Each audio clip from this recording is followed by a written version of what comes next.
Olá! Na aula de hoje, nós vamos, como eu tinha falado, começar a trabalhar a dinâmica relativística. A aula de hoje vai ser uma aula introdutória para a gente falar de alguns conceitos, um pouco, enfim, introduzi-los, né? E aí a gente vai explorar mais esses conceitos que a gente vai introduzir hoje nas próximas aulas, né? Então, a gente, para fazer essa discussão, a gente tem que pensar que mudanças, as questões que vão aparecer quais são as mudanças que a gente precisa realizar naquilo que é a mecânica newtoniana, né? Em vista do que a gente precisou trazer de mudanças nas transformações de referenciais, né? Então, na mecânica newtoniana, os conceitos de força e de aceleração, eles são centrais, né? São muito importantes. E um motivo, inclusive, para eles serem tão importantes é que a aceleração, como a gente viu nas transformações de Galileu, ela é absoluta, né? Na mecânica newtoniana. E por consequência, a força resultante também. Para todos os referenciais inerciais, elas têm o mesmo valor, né? Então esse é um dos motivos que dá uma centralidade na mecânica newtoniana para esses conceitos de força e de aceleração. Mas na relatividade especial isso não acontece, né? Nem a força nem a aceleração vão ser absolutas, né? Nem mesmo fazendo algumas mudanças, né? Que a gente vai precisar fazer algumas mudanças em alguns conceitos, mas nem mesmo fazendo as mudanças, elas mesmo assim vão continuar não sendo absolutas.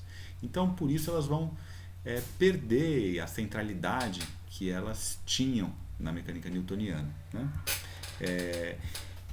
Mais importante do que elas, né, isso é um processo que veio, né, ao longo do século XIX, do século XX, a importância que as leis de conservação foram tendo foi aumentando, né, elas foram ficando cada vez mais centrais na física, né?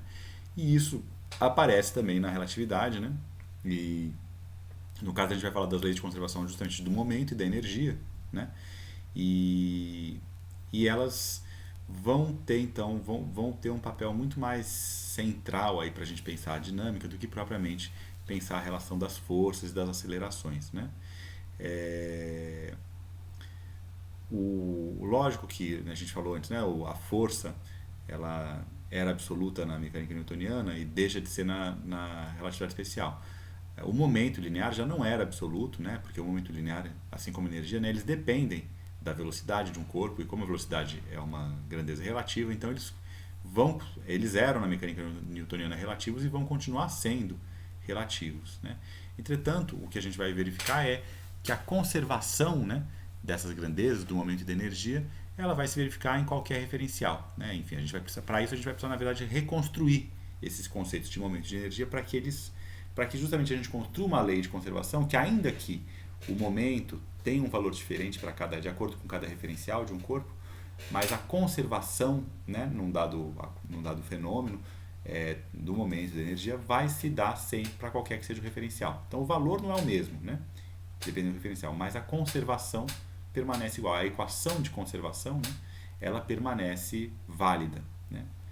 Então essa que vai ser um pouco a ideia. E além disso a gente vai ver depois, né, que similar ao que acontece com o espaço e o tempo na relatividade, né, que eles se transformam e a maneira como eles se transformam faz com que a gente pense num, num todo, né, desse espaço-tempo quadridimensional, de uma maneira similar, né, o momento e a energia que se conservam, né, eles também vão se transformar de um referencial para o outro de uma maneira tal que eles vão se misturar, né, de maneira que a gente vai parar de falar somente do momento e da energia como coisas separadas e vai falar de um momento e energia, né, como um vetor quadridimensional, similar em todos os sentidos ao que a gente veio falando até aqui do espaço-tempo, né?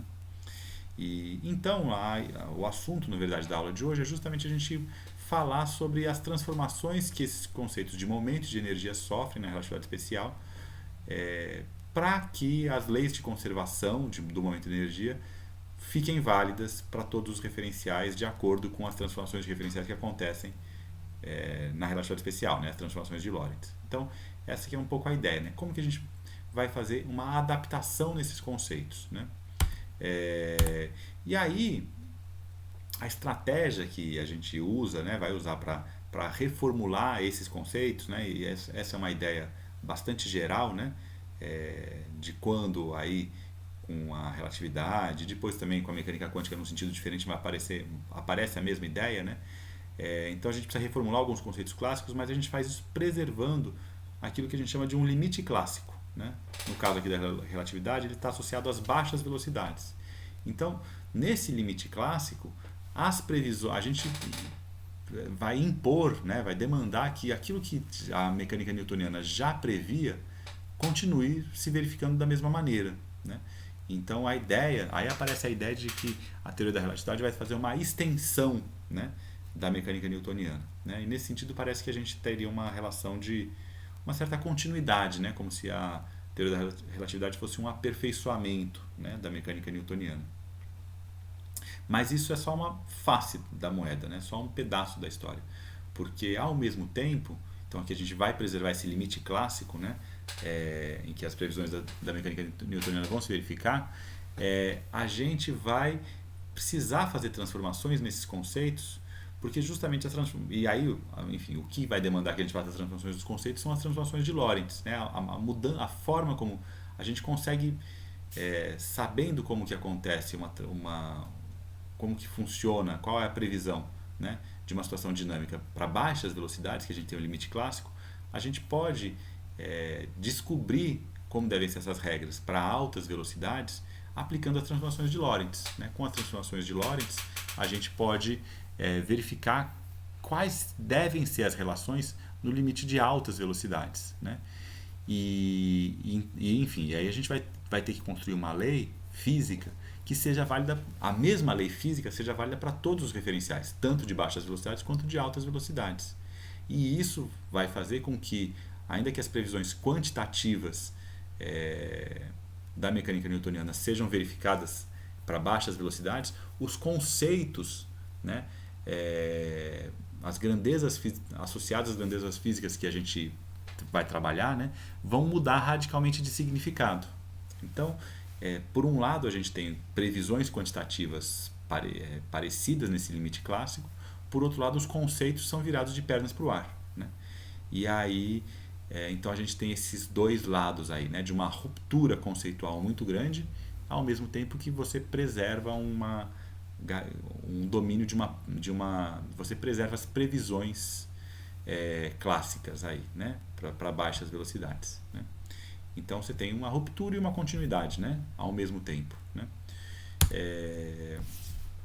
E aí, falando mais, né, do caminho que a gente vai fazer, um caminho comum para a gente fazer essa mudança, né, de ter aquilo que eram as grandezas que funcionavam nesse limite clássico, e agora reconstruir essas equações, essas definições, pensando que as equações, as leis físicas devem ser válidas para todos os referenciais, né? Então esse princípio lá que o Einstein enunciou, né, no seu artigo de 1905, né, as leis físicas devem ser as mesmas para todos os referenciais, né? Uma maneira da gente construir leis físicas que sejam então válidas, que sejam covariantes, né, que elas tenham, o valor delas pode mudar de referencial para referencial, mas a equação continua válida em todos os referenciais, a gente substituir, né, nos cálculos que, né, quando a gente fala da aceleração, né, começou falando da aceleração, a aceleração é uma taxa de variação da velocidade, né, e a velocidade é ela mesma uma taxa de variação da posição, né. Então essas taxas de variações que aparecem tão fortemente, né, na mecânica newtoniana, a gente, com relação ao tempo, há uma estratégia comum para que, como o tempo justamente passa a ser uma grandeza relativa, uma maneira de construir equações que sejam válidas para todos os referenciais vai ser substituir no cálculo dessas taxas de variações o tempo usual que a gente calcularia, que é relativo, pelo tempo próprio, né, que a gente veio falando, o tempo calculado no referencial da própria partícula, no referencial de repouso da própria partícula, né? Então isso a gente vai ver que vai ser uma maneira de reformular os conceitos clássicos, né? Então vamos ver como que a gente faz isso aí com exemplos concretos, né? Então, a primeira coisa que a gente vai falar é do momento relativístico, né? A quantidade de movimento, né? Então, classicamente, o que a gente tem é que o momento é definido pelo produto, né, da massa pela velocidade de um corpo, né? E a gente pode perceber que essa definição ela vai precisar ser reformulada se a gente imaginar justamente as transformações de Lorentz, né? Então você imagina, por exemplo, né, um corpo que passa de uma velocidade de 0 metros por segundo para 10 metros por segundo. Você poderia, tendo a massa dele, você poderia calcular a variação da quantidade de movimento dele, né? Agora, essas velocidades são relativas, né? Elas estão calculadas num certo referencial, né? Imagine agora um referencial que se move a uma velocidade muito alta com relação a esse referencial inicial aí, que mediu as velocidades da partícula, né? Do corpo, né? Eu coloquei no exemplo, só para ter um exemplo, né? Imagine que um referencial que se move a uma velocidade de 2,5 vezes 10 oitava metros por segundo, né? Algo bem próximo da velocidade da luz, né? Podia ser qualquer número grande aí, né? Próximo da velocidade da luz. Coloquei esse número só para fazer enfim, para ter um valor quantitativo. Se você fizer as transformações de Lorentz, né, a gente aprendeu na aula passada a calcular como que as velocidades se transformam quando você muda de referencial. Então, se você mudar o referencial pegando esse exemplo aí, e aí você vê como vão mudar essas velocidades, o 0, né, e o 10 metros por segundo, e fizer a diferença entre eles, você vai ver que ao invés de você ter uma diferença de velocidade de 10 metros por segundo, você vai ter uma velocidade, nesse caso, nesse exemplo concreto que eu dei, de só 3 metros por segundo. 3,1 metros por segundo, né? O que eu quero dizer com isso, né? Dependendo do referencial, a variação da velocidade do corpo vai variar, né? É o mesmo fenômeno, né? Então, mudar o referencial é você mudar o ponto de vista de onde você vê aquele mesmo fenômeno, não é outro fenômeno, né? Mas a variação da velocidade, então, a variação da velocidade vai depender do referencial. Isso por quê? Porque a gente tem esse limite máximo que é a velocidade da luz, né? Então, conforme você vai chegando próximo da velocidade da luz, os acréscimos de velocidade vão ficando cada vez menores, né? Uma mesma força, a gente vai ver usando esse conceito, né? Uma mesma força que você aplique quando o corpo está próximo da velocidade da luz vai produzir variações de velocidade cada vez menores, de maneira que a gente pode imaginar que se você vai aumentando o momento você pode aumentar em princípio o momento de um corpo indefinidamente, né? Você pode aumentar ele sem parar, mas você aumentando ele sem parar, ainda assim a velocidade máxima que ele vai chegar vai ser sempre menor que a velocidade da luz, né? Então, vamos dizer assim, do lado esquerdo da nossa equação, né, em que a gente tem o momento, esse momento ele pode crescer indefinidamente, porque você sempre pode aplicar uma força sobre o corpo transferindo para ele uma quantidade de movimento, né? Então essa quantidade de movimento pode aumentar indefinidamente, mas do lado direito a velocidade ela tem um valor limite, né, que é a velocidade da luz. Então o que a gente conclui disso é que numa definição relativística do momento, quando essa velocidade v se aproximar da velocidade da luz, a quantidade de movimento ela vai ter que tender a infinito, né? Ou seja, um corpo precisaria ter um momento infinito para chegar na velocidade da luz, né? Caracterizando aí essa ideia de que a velocidade da luz é uma velocidade inatingível para os corpos que têm massa, né? A gente vai ver também isso, né? Que aí as partículas que vão estar na velocidade da luz vão ser partículas sem massa, né? Mas então a nossa definição de momento vai precisar ser transformada de maneira a dar conta dessa simetria, ou seja, dependendo da faixa de velocidade que você está, uma variação de velocidade menor vai demandar uma variação da quantidade de movimento maior, né? E dependendo da faixa de velocidade que você tiver, não. A variação de velocidade vai demandar uma variação da quantidade de movimento menor, né? Então, aí, como que a gente redefine, então, né, essa quantidade de movimento relativisticamente? Como eu tinha falado, a estratégia é a gente pensar em mudar esse tempo que é calculado, né? Então, se a gente pensa que a quantidade de movimento é a massa vezes a velocidade, a gente pode pensar que a massa, né, ficaria a massa vezes essa velocidade como uma distância dividido por um tempo, né? E aí a nossa estratégia vai ser substituir esse tempo aqui pelo qual está dividida a distância, né, nessa taxa de variação da posição, né, dividir não pelo tempo usual, né, que é um tempo relativo, né, dependente do referencial, a gente dividiria por um tempo que é o tempo próprio, o tempo calculado no referencial de repouso da partícula, né? E aí o que a gente lembra? A gente lembra que esse delta tal aqui, esse tempo próprio, ele vale justamente o tempo no referencial qualquer em que a partícula em que você esteja analisando a partícula, dividido por gama, né? O delta tal é o delta t sobre gama, né? Ou ao contrário, a gente escrevia, né, que o delta t é gama vezes o delta tal, né? E aí a gente tinha aquele fenômeno da dilatação do tempo. Então aqui o delta tal é o delta t sobre gama. Então o sobre gama que aparece aqui no delta tal é delta t sobre gama, vai aqui para o numerador da nossa equação. De maneira que a gente então teria uma definição do momento relativístico em que a gente teria a massa vezes a velocidade, mas teria aqui um fator gama, né? Que a gente tem que lembrar que esse fator gama, ele mesmo depende da velocidade, né? Ele é aquele fator que vale 1 sobre a raiz de 1 menos V2 sobre C2.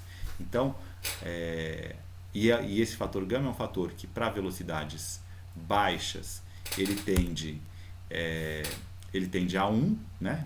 Então, para velocidades baixas, então, no nosso limite clássico, essa ideia, né? No limite clássico, esse gama valeria 1 e a quantidade de movimento valeria o tradicional mv, né? Que já aparece no limite na mecânica newtoniana. Entretanto, quando a velocidade vai aumentando muito, esse gama vai crescendo, e para a velocidade tendendo à velocidade da luz, né? Esse gama tende a infinito, né? Então, aqui a gente vê justamente que com esse gama aqui, a quantidade de movimento necessária para um corpo atingir a velocidade da luz ela é infinita, né? Porque o gama tende a infinito. E aí esse gama m, a gente depois vai falar, de certa maneira ele vai medir essa inércia do corpo, né? Então, a inércia que o corpo tem, a dificuldade que a gente tem de aumentar a velocidade do corpo, não vai estar associada só à massa dele, vai estar associada à massa dele vezes esse gama, né? E aí quanto maior a velocidade, maior vai ser, de certa maneira, essa inércia do corpo, né? O gama m mede de uma certa forma a inércia que o corpo tem, ou seja, a dificuldade de mudar a sua velocidade, né? Então aí a gente tem uma primeira definição relativística, né? Uma adaptação do conceito clássico, que era da quantidade de movimento, a massa vezes a velocidade, para o conceito relativístico em que aparece um gama multiplicando, e esse gama, né, a gente já falou outras vezes, ele justamente mede o quanto que a gente se afasta do limite clássico, né? Quanto maior o gama, mais longe a gente está do limite clássico, né? Bom, hoje a ideia é só introduzir esses conceitos, então falamos do momento, aí agora a ideia é falar da energia relativística, né? Que adaptações a gente vai ter que fazer na energia. A adaptação que a gente faz na energia ela é conceitualmente mais revolucionária, né, do que a que aparece na quantidade de movimento, né? A gente vai ver isso hoje e continuar vendo depois, né? Então, da onde vem esse caráter revolucionário dessa mudança que a gente vai fazer na energia? A gente pode pensar que essa mudança, essa transformação, ela é até anterior, né, à própria teoria da relatividade, né? Com o eletromagnetismo, né, com o desenvolvimento do eletromagnetismo no século XIX, surgiram entidades, né, essas entidades chamadas ondas eletromagnéticas, né? E essas ondas eletromagnéticas elas viraram um conceito curioso, né? Por que curioso? Porque as ondas eletromagnéticas transportam energia, né? Transportam informação, inclusive, mas transportam energia. Elas também transportam quantidade de movimento, transportam momento, ou seja, um corpo, quando ele absorve uma onda eletromagnética, ele recebe um tranco de absorver essa onda eletromagnética, né? E da mesma maneira, quando ele emite uma onda eletromagnética, ele também sofre o tranco. Parecido com o que a gente faz quando joga uma bolinha, né? Você joga uma bolinha, tem esse tranco, né, de receber a bolinha ou de atirá-la, né? Acontece a mesma coisa com as ondas eletromagnéticas, né? Então elas têm não só apenas energia, como têm também quantidade de movimento. Mas elas não possuem massa, né? A gente, em princípio, pensa uma onda, né? E essa onda, pensando, né, inicialmente ela era pensada como uma perturbação em um meio material, né? O éter, né? E aí então quem teria massa seria esse meio material, o éter. Mas o meio material vai desaparecendo, e com a teoria da relatividade justamente ele desaparece completamente, né? Então a onda eletromagnética ela transporta energia, transporta momento, mas não possui massa e sequer está associada a uma vibração de um meio material, né? Porque a gente também pensa na onda sonora, que ela também transporta energia, também transporta momento, mas não necessariamente, ela não tem massa, né? Pensando classicamente. Mas ela está associada a uma vibração de um meio material. Então o que teria massa aí seria esse meio material que vibra, né? No caso da onda eletromagnética, esse meio material desaparece também. Então a gente fala de alguma coisa que transporta energia, transporta momento, mas não tem massa. E nem vibra nada com massa. E aí, isso com as definições clássicas, né, de energia e momento, entra em conflito, né? Porque a gente pensa a energia cinética como a massa vezes a velocidade ao quadrado sobre 2, classicamente. Né? E o momento como a massa vezes a velocidade, como a gente estava vendo. Então, como que é uma coisa, uma entidade que transporta energia em momento, mas não tem massa? Né? Isso leva a algumas contradições. Né? Além disso, a onda eletromagnética ela tem essa característica de que os corpos, um corpo em repouso, parado, quieto, né, sem nenhuma interferência externa, ele emite radiação. Ele pode emitir radiação. Né? E ele tipicamente emite, né? Espontaneamente. Então, isso cria para a gente o fato de que um corpo possa emitir radiação. E essa radiação transporta energia e momento. Cria para a gente algumas contradições que a gente pode explorar para justamente perceber que vai existir algum tipo de relação entre a energia de uma onda eletromagnética e a massa que ela transporta de alguma maneira, mesmo que ela não tenha massa. Né? Enfim, e daí vai surgir algum tipo de relação entre energia e massa. Né? Importante. Né? Então, um pouco essa ideia. Né? Se a gente manipular o sistema de leis da mecânica newtoniana, né? Que a gente pode concluir que as ondas eletromagnéticas vão precisar transportar massa também. A gente não vai dizer que elas possuem massa, né? E aí isso vai ter bastante a ver com como que a gente vai definir essa massa, né? Mas a gente vai dizer que, embora elas não possuam massa, elas vão transportar não apenas energia e momento, como também massa, né? Também inércia, né? Como que a gente pode fazer isso? Eu não vou desenvolver aqui inteiramente a ideia, porque também ela é uma ideia mais para a gente brincar com os conceitos, né, mais do que fazer algum tipo de dedução rigorosa. Mas a gente poderia fazer uma dedução, ainda que não muito rigorosa, para chegar num resultado interessante aqui, né, dessa relação entre massa e energia. Eu vou fazer isso de uma maneira um pouco incompleta aqui, mais mencionar conceitualmente a questão do que fazer a dedução. Né. Uma maneira de a gente pensar, né, é pensar uma caixa. Né. Então a gente imagina uma caixa que tem massa, né? E a gente pode pensar uma caixa que irradia. Então, num dado momento, por algum motivo X, né, essa caixa emite uma onda eletromagnética indo da direita para a esquerda. Né? Essa ideia dessa emissão espontânea de algum tipo de radiação. Né? Bom, e aí essa ideia, se essa onda eletromagnética que é emitida num dado momento, ela transporta energia e momento. Se ela transporta energia e momento, a caixa, especialmente se ela transporta momento nesse caso, né, a caixa vai sofrer um tranco ao emitir a onda eletromagnética. Ou seja, para que a luz transporte esse momento, a caixa vai ter um tranco no sentido oposto. Né? De maneira que a gente pode imaginar que a luz está andando por um lado, né? A onda eletromagnética está andando por um lado, a velocidade da luz, e a caixa vai andar por um tempinho, por esse tranco, para o outro lado. Né? Vai andar até quando? Até o momento que a outra face da caixa absorva, né, essa luz. Quando ela absorver, a outra face da caixa receberia esse tranco de volta e a caixa pararia novamente. Né? Então, um pouco essa ideia, né, de uma caixa que, sem que nada externo a movimente, ela, ao emitir espontaneamente radiação, ela se move para a direita. Né? Poderia imaginar isso. Imagina uma caixa que tem um gato e o gato pula de um ponto para o outro. Quando o gato pula, enquanto o gato está pulando, a caixa vai para o outro lado por receber esse tranco. Mas quando o gato cai novamente na caixa, a caixa para de se mover. Né? Pois bem, só que o nosso gato, nesse caso, é uma onda eletromagnética. Né? É um fóton. Né? Então, o que a gente teria, né, pegando as situações inicial e final dessa caixa, é que a caixa teria se deslocado, né, de uma situação inicial que ela estava parada, né, ao emitir a onda eletromagnética, ela se desloca uma distância para a direita, até que a luz seja absorvida do lado esquerdo. Né.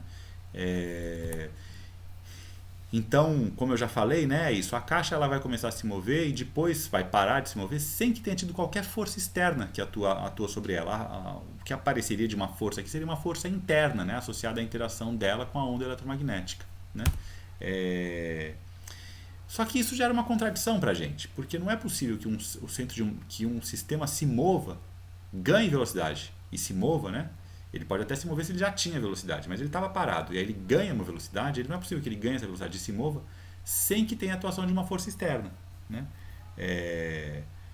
Lógico, é um sistema, então um sistema pode se mover, como eu dei o exemplo do gato, né? Se o gato está dentro da caixa, ele pula, acontece justamente isso. A caixa recebe esse tranco, vai para um lado, e aí quando o gato cai no chão, a caixa para. Então isso é possível de fazer. Só que o que a gente diz é que o centro de massa do sistema tem que permanecer no mesmo lugar, né? Então quando um gato pula, e acontece isso com a caixa, o que acontece é que a gente, para levar em consideração o centro de massa do sistema, a gente tem que considerar não apenas a massa da caixa, mas a massa do gato também. E aí o tanto que a caixa se deslocou para a direita é de certa maneira compensado pelo tanto que o gato se deslocou para a esquerda, né? Isso porque, enfim, então de maneira geral a gente tem que concluir que na mecânica clássica, né, enfim, o centro de massa de um sistema não pode se mover se não tiver força externa atuando sobre ele, né? E se ele já estava parado no início, né? Então, para que a gente garanta que o centro de massa não se mova, se a gente lembra que o centro de massa de um sistema é calculado como uma média das posições, né? Se a gente pensa um sistema que tem várias partículas, o centro de massa é calculado como uma média das posições de cada partícula ponderada pelas massas. Então, no exemplo do gato, a caixa se desloca para a direita, mas o gato, que tem uma massa, se desloca para a esquerda. Quando a gente soma a posição do gato vezes a massa do gato com a posição da caixa vezes a massa da caixa e divide pela massa do gato mais a massa da caixa, a ideia é que a posição vai continuar a mesma da caixa do sistema caixa mais gato. Bom, fazendo a mesma ideia, né? Só que agora não se trata de uma caixa mais gato, mas se trata de uma caixa só. Não tem, o gato não existe, essa que é a questão, né? Porque o gato, ele não desaparece. E aqui a gente está falando de uma coisa que surge, que é uma onda eletromagnética, ela é emitida e depois ela é absorvida. Então, a única maneira de a gente garantir que o centro de massa do sistema permaneça no mesmo lugar, apesar de a caixa mesmo ter mudado de lugar, é se a gente imaginar que essa luz aqui, ou essa onda eletromagnética, ao ser emitida do lado direito da caixa e ao ser absorvida do lado esquerdo, ela transporta do lado direito para o lado esquerdo da caixa massa, inércia. Ou seja, de alguma maneira, esse lado direito da caixa teria perdido um pouco de massa que teria sido transferido para esse lado esquerdo da caixa, né? Então, uma demonstração matemática que a gente pode fazer, né, a partir desse princípio de que o centro de massa da caixa permanece no mesmo lugar, que então a única maneira disso acontecer é se essa luz aqui transportasse uma certa quantidade de massa. E se a gente calcular, né, isso que eu não vou fazer agora, mas se a gente calcular quanto de massa essa onda eletromagnética estaria transportando do lado direito para o lado esquerdo, né, a gente veria que a quantidade de massa que ela transporta depende da energia que ela tem, né? E então para que o centro de massa não tenha se movido, é necessário que a luz tenha transportado massa de um extremo ao outro da caixa. Então é essa a ideia, né? Aumentando a massa do lado esquerdo e diminuindo a massa do lado direito, né? E se a gente então calcular quanto que seria essa massa que ela teria que transportar para garantir que o centro de massa permanecesse no mesmo lugar, né? A gente conclui que justamente essa variação de massa que teria que ser, o lado direito teria perdido e o lado esquerdo teria que ganhar, valeria justamente a energia dessa onda dividido pela velocidade da luz ao quadrado, né? Então aqui a gente vê uma primeira forma aí, né, dessa expressão que ficou muito famosa, né, com Einstein, né, que enfim ilustra todas as camisetas de estudantes de física, etc., né, ou de pessoas que gostam de física e tal, né, que é o E igual a mc quadrado, né? Então nesse caso aqui o que a gente está falando, né, é que a luz, embora não tenha massa, ela transporta a massa, né? E transporta a massa em que medida? Justamente na energia que ela está transportando, dividido pela velocidade da luz ao quadrado. Então essa luz passou a ter quase todas as características de uma partícula, né? Porque ela transporta energia, transporta momento, e por transportar energia e momento ela vai ter que também transportar massa, né? Entretanto, ela não vai ter massa, né? Mas isso a gente vai discutindo um pouco mais para frente, né?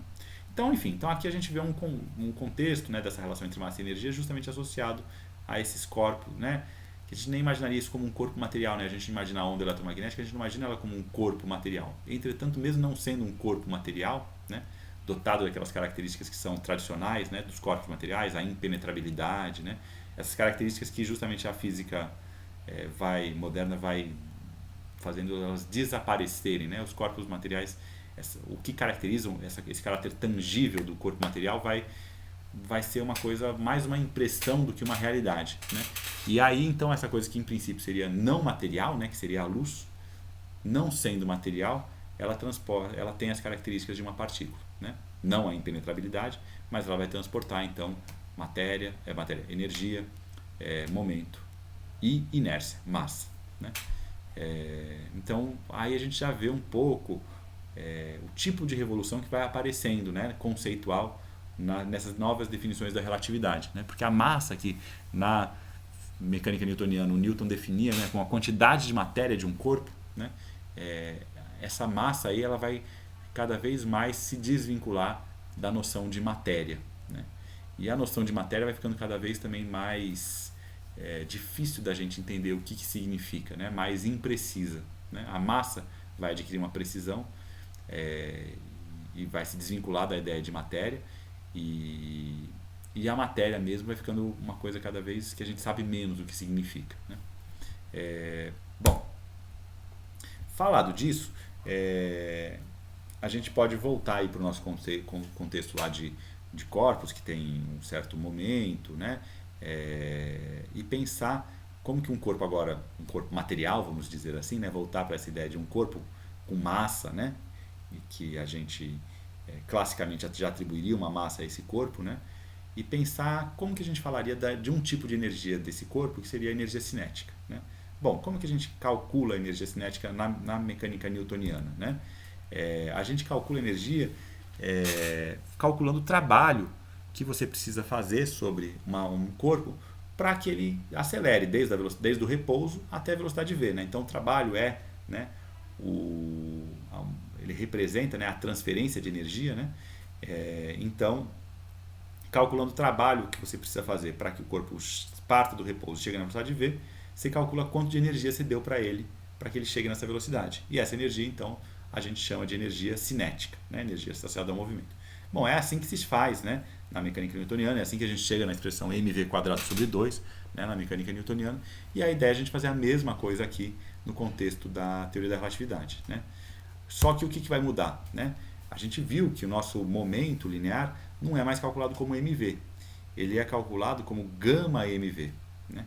Então tem esse gama na frente aí que tem essas características que a gente já falou, né? Que ele cresce muito com o aumento, quando a velocidade se aproxima da velocidade da luz, né? Então, para a gente pensar o trabalho, como que a gente vai calcular o trabalho que você faz sobre um corpo, a gente vai ter que pensar a força, né? O que seria a força, né?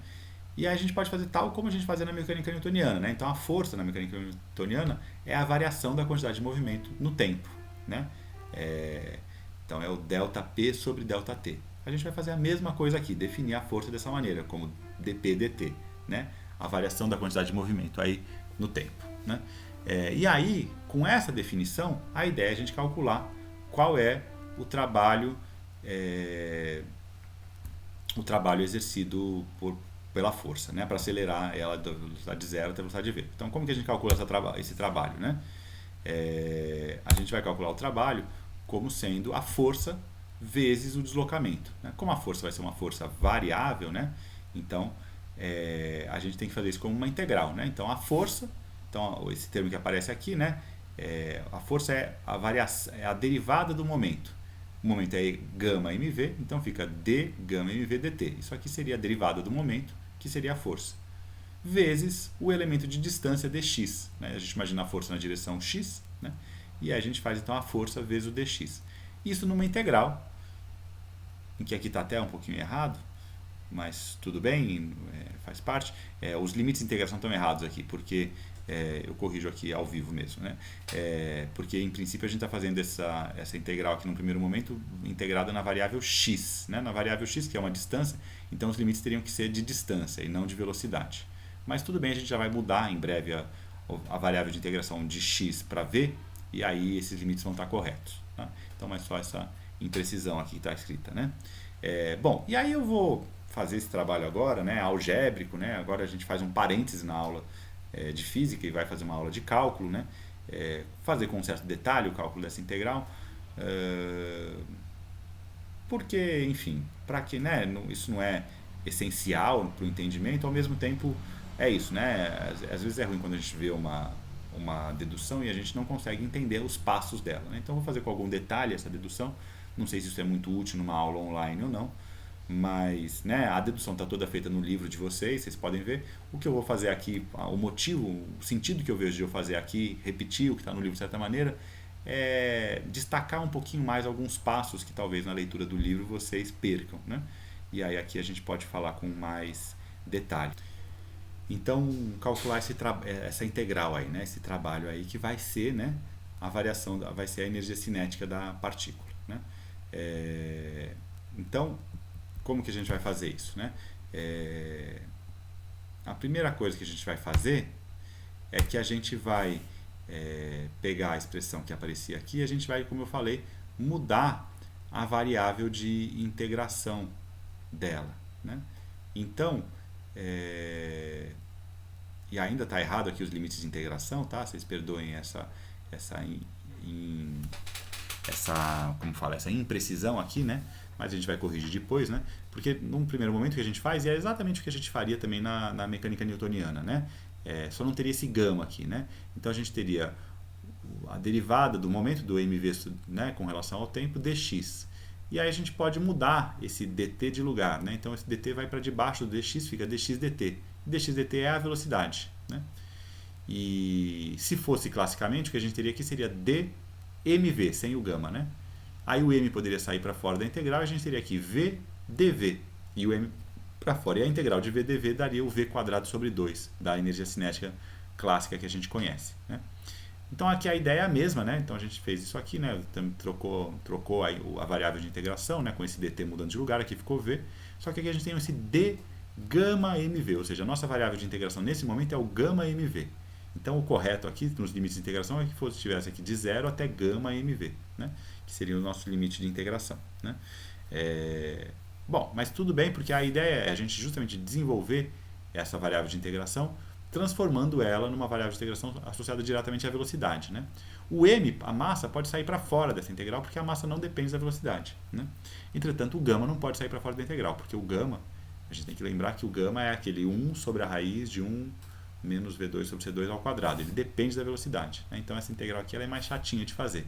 Por isso que vai dar uns 2 slides para a gente fazer ela, né? Então, o m sai para fora da integral, mas a gente vai ter que pensar o que é esse d gama v, né? Esse d gama v, a gente pode usar a regra da cadeia, né? Seria o v d gama mais o gama dv, né?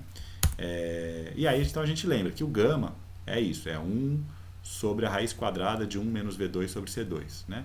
Ou, mais facilmente, 1 menos v2 sobre c2 elevado a menos meio, né? Então, a gente, né, quando aparece esse d gama aqui, a gente tem que derivar essa expressão aqui, né? E quando aparece só o gama, a gente tem que só substituir por esse valor, né? Então, o gama sendo isso daqui, né, a gente vai precisar, para calcular esse d gama v, né, a gente vai ter que fazer v vezes o d gama. Então, a primeira coisa é calcular esse d gama aqui, né? Calcular o d gama é derivar essa expressão que está aqui, né? E aí essa expressão está em função de v, então vai ficar a derivada disso vezes um dv, né? Então, o nosso d gama, ele fica, né, derivando aqui, né? Então, no fundo, usar a regra da cadeia aqui, né? Então, você tem esse menos meio, né? Então, fica menos meio, vezes o que está dentro do parênteses, né? 1 menos v2 sobre c2, elevado a menos 3 meio, né? Você diminui 3 meios, você diminui 1 no expoente aqui, né? Vezes a derivada de dentro. Derivado de menos v2 sobre c2 vai dar menos 2v sobre c2. Está faltando aqui um dv, mas aqui no final eu coloquei, né? Quando você deriva, aí no final dv, né? Então, aí, só que a gente vê aqui é que esse menos 2 aqui cancela com esse 2 e esse menos daqui, né? E então a expressão fica 1 menos v2 sobre c2 elevado a menos 3 meios, vezes v sobre c2 dv, né? Então a gente transformou o d gama, a variável gama, na variável v, né? Agora, o que a gente tinha aqui era v d gama, né? Então, esse d gama que a gente tem aqui, a gente tem que agora multiplicar pelo v. Então, o v d gama fica a mesma coisa, né? 1 menos v2 sobre c2 elevado a menos 3 meios, vezes, ao invés de v sobre c2, vezes v2 sobre c2 dv. Então, aqui a gente mudou da variável, né, para a variável v, né? Mas o d gama v, né, ele era o v d gama mais gama dv. Então, a gente agora tem que acrescentar esse v d gama, o gama dv. O gama dv é mais simples, né? Você pegar o gama, que era 1 menos v2 sobre c2 elevado a menos meio, e derivar, né? Era gama dv. E aí o dv, na verdade, já está aqui. Então, dessa maneira, a gente tem essas duas expressões em termos de v, né? Então o d gama v que aparecia aqui, que aparecia dentro aqui dessa integral, que a gente tinha que mudar a variável de integração, agora a gente, juntando essas duas coisas, a gente vai conseguir fazer, né? Bom, então quando a gente faz isso, parece complicado, mas no final o resultado até que fica relativamente simples, né? Quando a gente junta essas duas coisas, o que acontece? A gente tem aqui o menos meio, a gente pode lembrar que é um denominador, né? Então, é 1 sobre esse negócio elevado a meio. E aqui menos 3 meios é 1 sobre esse negócio elevado a 3 meios, né? Então, o que a gente pode fazer é tirar o mínimo múltiplo comum entre as duas expressões. O mínimo múltiplo comum vai ser 1 menos V2 sobre C2 elevado a 3 meios, né? Eu coloquei aqui, esse menos está aqui no denominador. No VD gama é isso, então ficou simplesmente V2 sobre C2 dV, né? Que está aqui esse primeiro termo aqui, é o V2 sobre C2 desse VD gama. E no gama dV, como o denominador aqui é menos meio, quando você divide o 3 meios pelo meio, sobra justamente o 1 menos V2 sobre C2 elevado à primeira, né? Então, fica aqui em cima, né? No numerador que era 1, fica o 1 menos V2 sobre C2 elevado à primeira, né? E aí o V2 sobre C2 cancela, né? E a gente fica simplesmente com dV dividido por 1 menos V2 sobre C2 elevado a 3 meios. Então esse é o nosso d gama V. D gama V dá essa expressão aqui. Com isso, a gente pode voltar para o início da nossa integral, né, que aparecia esse d gama mv, porque a gente estava calculando, então lembrando, né, o trabalho da força resultante, né, para calcular a energia cinética, né? E aí então a gente fez essa mudança aqui. E agora, finalmente, a gente muda a variável de integração. Então agora o limite de integração está correto, né? O trabalho fica, a massa sai para fora, né? O d gama v é a expressão que a gente colocou aqui, né? dv sobre 1 menos v2 sobre c2 elevado a 3 meios. E tinha esse dx dt que aparecia aqui, que dx dt nada mais é do que a velocidade. Então a integral ficou v dv sobre 1 menos v2 sobre c2 elevado a 3 meios. Então agora virou essa integral aí, que finalmente agora o limite de integração está correto, né?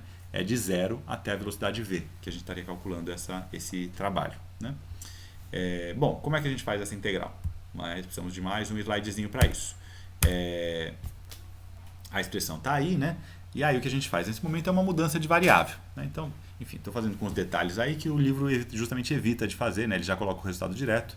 Então, enfim, o sentido que eu vejo é um pouco de iluminar essas passagens aí para eventualmente ajudar vocês a entenderem, né? Então eu vou chamar aqui de V2 sobre C2, eu vou chamar de um outro nome, chamei de U, por exemplo, né? Mudei a variável minha de integração, né? Para mudar a variável, tem que fazer, né, ver qual a relação entre o du e o dv, eu derivo dos dois lados, né? Então o du dá 2v dv sobre c ao quadrado, né? Então, feita essa mudança de variável aí, né, o que a gente faz agora é substituir, né? Então o trabalho fica, né, o m que saiu para fora da integral, né? O v dv que aparece aqui, ele vai valer, né? Eu podia ter isolado aqui, né? Mas a gente pode fazer. O v dv vai ser o du vezes o c ao quadrado dividido por 2, né? Então aparece aqui, ao invés de v dv, eu escrevo du c ao quadrado sobre 2. E o 1 menos v2 sobre c2 fica 1 menos u, porque o u é v2 sobre c2, elevado a 3 meios, né? E aí essa é uma integral que a gente sabe resolver, né? O c ao quadrado e o 2 podem sair para fora da integral, né? Fica du dividido por 1 menos u elevado a 3 meios, né? A integral disso, né, é só você aumentar o expoente aí, né? De 3 meios, você vai fazer 3 meios, né? Menos 3 meios, né? Se você levasse para o numerador essa potência, né? Aí você faz menos 3 meios mais 1. Menos 3 meios mais 1 vai dar menos meio, né? Então, a equação vai ficar o m, o c quadrado sai para fora da equação, né? O 2 sai para fora. Esse 1 menos u a 3 meios fica 1 menos u a meio, né? Seria 1 menos u a menos meio no numerador, né? E para ficar correto, esse meio que aparece aqui, a gente tem que fazer, tem que multiplicar pelo inverso dele, multiplicar por 2 aqui, né? Né? Se a gente fizer a derivada, esse meio vai justamente cancelar com esse 2 aqui, né? Então é isso, né? Então aqui é essa integral aqui. Nos limites de integração, calculado de 0 até v2 sobre c2, né? Então quando a gente substitui isso, esse 2 vai cancelar com esse 2 daqui, né? E aí vejam que interessante, né? A expressão fica mc quadrado dividido por 1 menos o nosso velho 1 menos v2 sobre c2 elevado a meio, né? Isso quando você aplica o limite de integração para U igual a V2 sobre C2, aí você tem que fazer menos o limite de integração para U igual a zero. Quando você faz o limite de integração para U igual a zero, fica simplesmente mc quadrado, né? U aqui é zero. Né? Então a gente chega numa expressão que seria a nossa energia cinética, né? Lembrando, né, que era o trabalho da força, em que a energia cinética é calculada agora por uma expressão bem diferente, né, do nosso tradicional mv quadrado sobre 2. Ela vale gama mc quadrado menos mc quadrado. Né? E aí a gente pode tentar interpretar, né, e é isso que dá uma riqueza, né, interpretar essa expressão, o significado físico dela. Né? Como que a gente pode interpretar o significado dessa energia? Né? Aparecem dois termos na energia, né, subtraindo, né? Um termo gama mc quadrado menos o termo mc quadrado. Né? Lembrando que esse gama, né, você vai falar, puxa, é uma energia cinética, mas a velocidade não aparece nessa expressão. Na verdade, a velocidade aparece nessa expressão. Ela aparece nesse gama. Né? Então, a gente lembra que o gama é 1 sobre a raiz quadrada de 1 menos V2 sobre C2. Então, a velocidade aparece nesse termo aqui. Né? A gente vai poder interpretar essa expressão justamente separando ela naquilo que a gente chamaria de uma energia total e num outro pedaço seria uma energia de repouso. Né? Vocês vejam que esse mc quadrado que aparece aqui, ele não depende da velocidade. A velocidade aparece só aqui. Né? Então, a gente poderia definir, né, uma energia total como sendo o gama mc quadrado. Né? O que é essa energia total? Essa energia total vai ser a soma da energia cinética do corpo com uma energia que ele tem mesmo quando não tem energia cinética, mesmo quando ele está parado. Então, isso vai ser uma mudança, né? Que a gente vai falar de uma energia que não vai ser pequena, que o corpo tem em repouso. Né? Essa energia a gente chama de energia de repouso. Né? E valeria esse mc quadrado aqui. Então, quando você subtrai, né? Então, no fundo, vocês viram que essa energia total é igual a gama mc quadrado. Se você substituir a velocidade por zero, o gama dá 1. Né? Ao substituir a velocidade por zero, o gama dá 1. Então, substituindo a velocidade por zero, a gente teria essa expressão aqui, que seria a energia de repouso. Ou seja, nessa nossa definição de energia total, o corpo em repouso ele já tem uma energia, que não é pequena. Né? A gente vai depois fazer exercício, né? Mas vocês vejam que é a massa de um corpo vezes a velocidade da luz ao quadrado. Né? Essa velocidade da luz tendo o valor gigantesco que tem, né? De 3 vezes 10 oitava metros por segundo. Então, um corpo com uma massa muito pequena, somente por ter essa massa, ele já tem uma energia de repouso gigantesca. Né? E aí a energia cinética ela vai aparecer justamente como a diferença entre essa energia total. Né? Então, para cada velocidade do corpo, ele vai ter uma energia total. E a energia de repouso. Né? Isso é uma coisa interessante, né? Que aparece, aí a gente pode ter que interpretar, puxa, o que é essa energia? Será que essa energia de repouso eu consigo disponibilizá-la de alguma maneira? Né? Porque o sentido de você ter uma energia é o sentido de você poder transformar ela em outras formas, né? Levar ela para outros lugares, mudá-las de forma ou de transferi-las ou transformá-las. Né? Então, se a gente aparece um termo aqui que a gente associa a uma energia de repouso de um corpo, essa energia, será que ela pode ser transformada de alguma maneira, né? Em outras formas? E a gente vai ver que em muitos casos sim. Né? E aí, nesse sentido, pode ser liberada uma energia gigantesca da massa daquele corpo, daquela partícula. Né? Mas isso a gente vai falar depois. Né? De qualquer maneira, nessas expressões aí, a gente pode lê-las também, e é comum aparecer, né, essas expressões escritas de uma outra maneira, especialmente nas camisas, por aí, né, em que a gente vai utilizar, né, um outro conceito que seria aquilo que a gente chama de massa relativística. Né? A massa relativística é um conceito meio fora de moda hoje em dia, né?